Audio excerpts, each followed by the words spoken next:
How I arrived this 583 BC? There is a one Kurtakoti, one copper plate. It is referring to a total solar eclipse occurred in Vaishakha Masa. And this total solar eclipse, because what I did, taking the longitude, latitude of Badami in northern Karnataka, how many total solar eclipses occurred between 500 BC to 500 AD? In 3000 years, these are only 10 solar eclipses occurred in northern Karnataka. Only one date matches with reference to that date. That is 9th May 53 BC. So you have to add this 530 years to 53 BC, 583 BC. So this is how we can discover the lost epoch of ancient Shaka Samvat. And these two monumental blunders, what I am saying, that 583 BC is the Shaka Samvat established by the Shaka kings, whereas the second, that 78 AD, is Indian astronomers established this epoch. This is the reason all Indian astronomers who wrote astronomical text after 78 AD, they refer to only 78 AD as an epoch. This is the serious problem that led to 661 years chronological problem.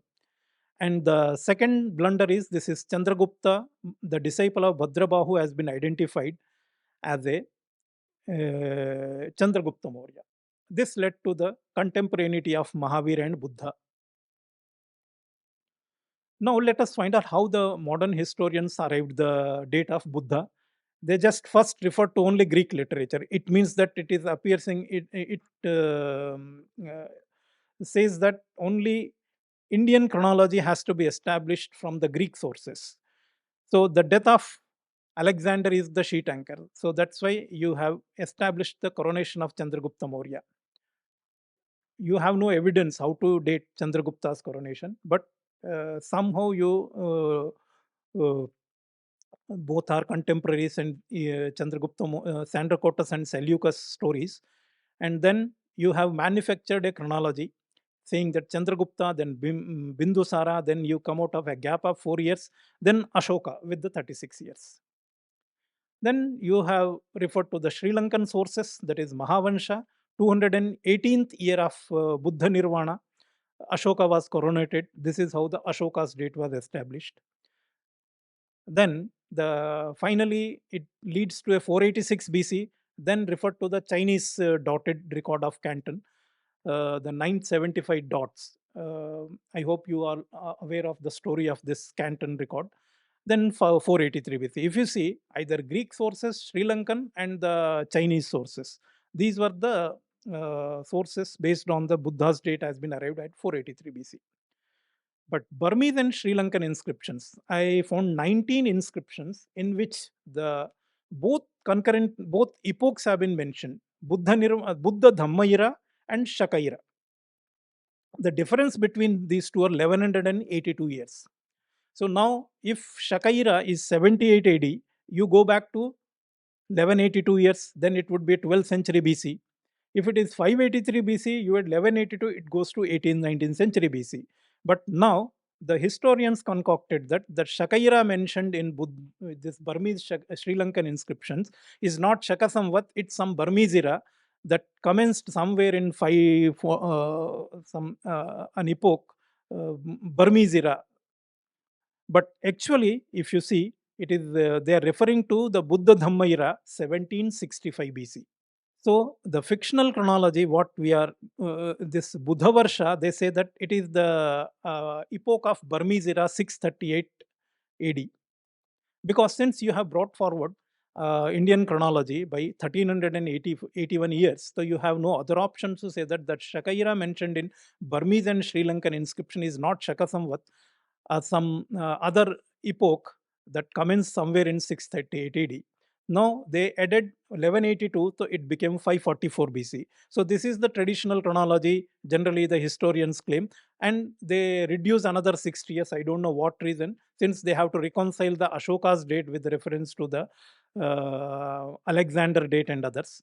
So this is how they arrived 483 BC. But traditional chronology, even the inscriptional chronology says there is a difference of Buddha Dhamma and Buddha Nirvana. Both are different because Buddha Dhamma is actually beginning of the Theravada.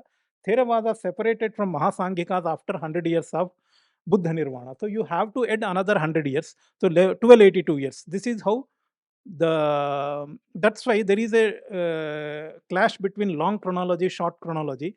This is the real reason, because Ashoka, after 100 years of Buddha Nirvana, he was the Kala Ashoka, and Ashoka from Buddha Dhamma, Theravada epoch to he was the Mauryan Ashoka.